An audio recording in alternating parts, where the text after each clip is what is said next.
सांग मैंने welcome back to my channel Vijupanda vlogs आउ गोटे शॉर्ट ब्लॉग रे वेलकम करती।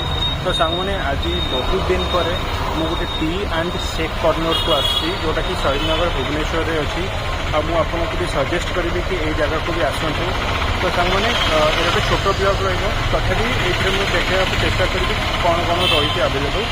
तो सांग मैंने आसतु ये ब्लॉग रे देखा यहाँ हूँ बापू टी एंड शेक कॉर्नर जोटा कि शहीदनगर रे अच्छी इन फ्रंट ऑफ जुडियो आईटा आपणकर यहाँ सांग मैंने राइट साइड रे रहा रूपाली छक आईटा हूँ जुडियो ठीक फ्रंट रे यहाँ अवेलेबल अच्छी Bapu tea and shake corner and तार मेनू भी अच्छी सांग मैंने मेनूटा भी आपको मुझे देखे दूसरी मेनू ये मेनू भी देखिपारे।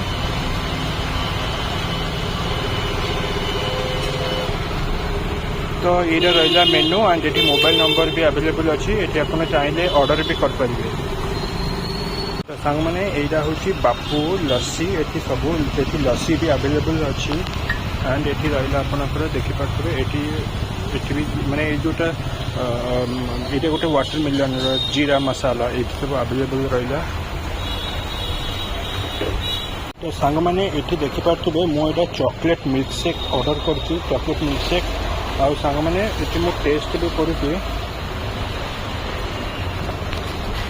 टेस्ट भी भल अच्छी सांग मैंने बहुत बढ़िया लगुच ये चॉकलेट मिल्क शेक। तापर सांग मैंने यहाँ आउ गोटे आप देखिपारे यहाँ हूँ कोल्ड कॉफी यहाँ कोल्ड कॉफी सांग मैंने यहाँ भी एक्चुअली बढ़िया टेस्ट भी अच्छी। सांग मैंने देखिपे मो ग्लास रे चॉकलेट मिल्क शेक अच्छी तो मत बहुत बढ़िया लगे चॉकलेट मिल्क शेक भी सजेस्ट करी आपण मानक कि चॉकलेट मिल्क शेक पिंतु आ सांगे सांग मैंने मुझे जोटा आपको देखी जोटा कोल्ड कॉफी जोटा कोल्ड कॉफीटा भी बहुत बढ़िया लगुच कोल्ड कॉफी भी चाहिए आप पी पारे। तो सांग मैंने मत तो बहुत बढ़िया लगे बापू टी एंड शेक कॉर्नर जोटा तो मुझे सजेस्ट कर सांग मैंने आपण मैंने भी आसतु एटी एंजॉय करूँ। ठीक अच्छे सांग मैंने ये गोटे छोट ब्लॉग रहा आशा करी ये ब्लॉग टी भल लगी आपण मानक। तो सांग मैंने देखा आउ गोटे ब्लॉग रे प्लीज मो चैनल को लाइक शेयर सब्सक्राइब करने जमा भूलिए ना। रोची बाय टेक केयर शुभरात्रि जय जगन्नाथ।